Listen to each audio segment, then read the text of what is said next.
नमस्ते। आज के इस खास एक्सप्लेनर में आपका बहुत बहुत स्वागत है। आज हम एक बहुत ही दिलचस्प टॉपिक पर चर्चा करने वाले हैं। हम डिकोड करेंगे कि कैसे ब्लॉकबस्टर फिल्म कल की 2898 एडी हमारी प्राचीन हिंदू माइथोलॉजी को एक बहुत ही डार्क, फ्यूचरिस्टिक डिस्टोपिया के साथ मिक्स करती है, और कैसे ये इंसानों के खुद को सबसे श्रेष्ठ मानने वाले अहंकार को सीधी चुनौती देती है। तो चलिए इस सिनेमैटिक और कल्चरल जर्नी को शुरू करते हैं। ठीक है, तो चलिए सीधे इसमें गोता लगाते हैं। जरा सोचिए, क्या होगा जब हजारों साल पुरानी एक दैवीय भविष्यवाणी एक ऐसे भविष्य से टकराए जहां इंसानियत लगभग खत्म हो चुकी है। एक ऐसा टाइम जहां टेक्नोलॉजी ने नेचर और लाइफ दोनों पर पूरी तरह कब्जा कर लिया है। आज के हमारे इस एनालिसिस का सबसे बड़ा फिलोसॉफिकल सवाल यही है, और सच कहूं तो आज के इस एआई और रैपिड टेक एडवांसमेंट के दौर में यह सवाल बिल्कुल सटीक बैठता है।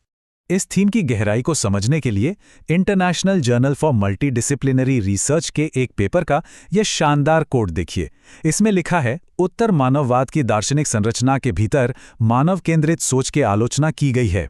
इसका सीधा सा मतलब यह है कि फिल्म हम पर एक बहुत तीखा सवाल दागती है, क्या इंसान सच में इस पूरे यूनिवर्स का सेंटर है, या फिर हमारी ये खुद को सुपीरियर समझने वाली सोच ही हमारे पतन का असली कारण बनने वाली है। अब इस पूरी चर्चा के सेंटर में एक बहुत ही खास कॉन्सेप्ट है, जिसे पोस्ट ह्यूमनिज्म या उत्तर मानववाद कहते हैं। सिंपल वर्ड्स में कहें तो ये एक ऐसी सोच है जो मानती है कि इंसान सुप्रीम नहीं है। ये एक ऐसे फ्यूचर को एक्सप्लोर करती है जहां इंसान, मशीन और टेक्नोलॉजी के बीच का फर्क एकदम धुंधला हो चुका है। और जैसा कि हम फिल्म में देखते हैं, ये आइडिया सच में बहुत डरावना रूप ले चुका है। चलिए अब हम अपने पहले एक्ट की तरफ बढ़ते हैं, जहां हम कलयुग के डिकंस्ट्रक्शन को समझेंगे। अब जरा इस मैथ और माइथोलॉजी के कमाल के कनेक्शन पे ध्यान दीजिए। महाभारत और फिल्म के फ्यूचरिस्टिक टाइम के बीच पूरे 6000 साल का गैप है। शास्त्रों के हिसाब से 3102 ईसा पूर्व में जब भगवान कृष्ण ने पृथ्वी से प्रस्थान किया, तब कलयुग शुरू हुआ। अब वहां से ठीक 6000 साल आगे जोड़िए, हम कहां पहुंचते हैं? एग्जैक्टली 2898 एडी में। ये कोई इत्तेफाक नहीं है, बल्कि हमारी माइथोलॉजी के एक बहुत बड़े टाइम साइकिल का परफेक्ट सिनेमैटिक अडेप्टेशन है। फिल्म में पृथ्वी को जिस तरह से तबाह दिखाया गया है, वो हमारी ही मानव केंद्रित सोच का नतीजा है। इसे हम 3 अलग अलग दुनियाओं में देख सकते हैं। पहला है काशी, जो कभी दुनिया का सबसे पवित्र शहर था, और अब वो सिर्फ एक बंजर जमीन है जहां लोग बस किसी तरह जिंदा बचने की जद्दोजहद कर रहे हैं।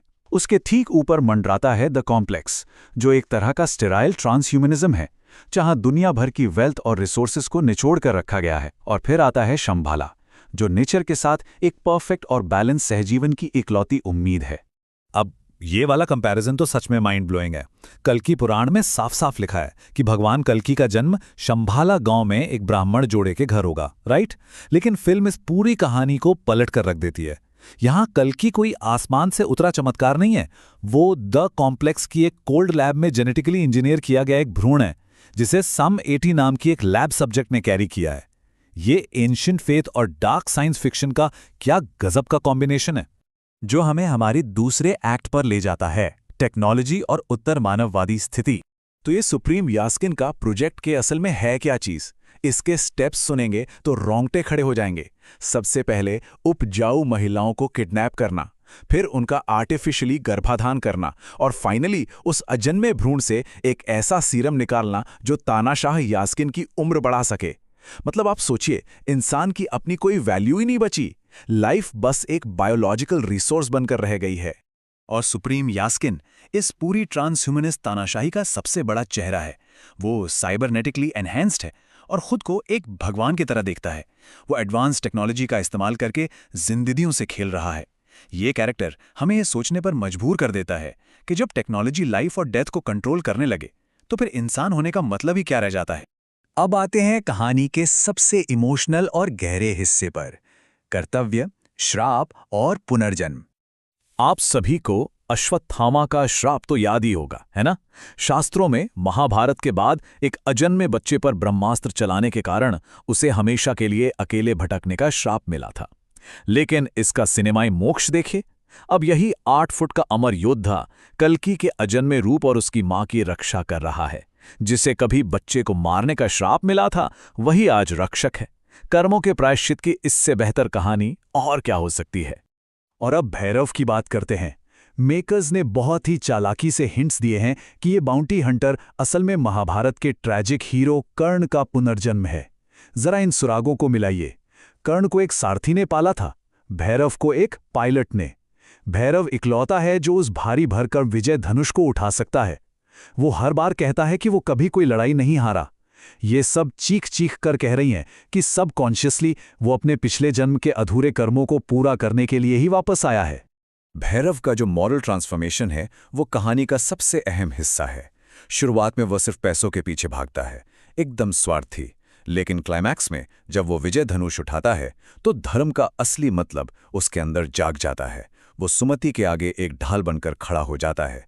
ये साबित करता है कि चाहे दुनिया कितनी भी टूट चुकी हो, कितनी भी हाईटेक हो जाए, लेकिन धर्म और कर्म का जो फंडामेंटल एसेंस है वो इंसान को इंसान से जोड़े रखता है।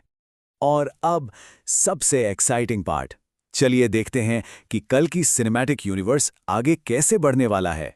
फिल्म का अंत एक बहुत ही एपिक मैथोलॉजिकल क्लैश सेटअप करता है। एक तरफ हमारे पास भैरव है जिसके हाथ में कर्ण का शक्तिशाली विजय धनुष है, और दूसरी तरफ है गांडीव, अर्जुन का अजय धनुष जिसे सुप्रीम यास्कीन ने उठा लिया है।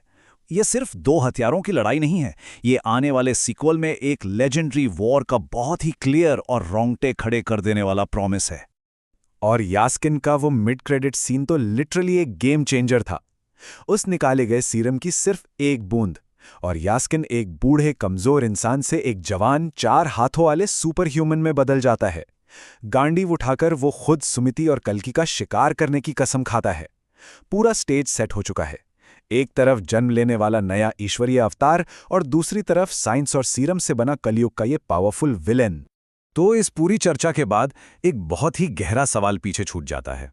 जरा सोचिए, अगर इस दुनिया को बचाने वाला अवतार आसमान से नहीं उतरता बल्कि उसे एक लैब में जेनेटिकली इंजीनियर किया गया है, तो क्या वो भी एक दिव्य अवतार कहलाएगा? क्या इंसानियत का उद्धार अब भगवान के हाथ में है या हमारी खुद की बनाई हुई टेक्नोलॉजी के हाथ में?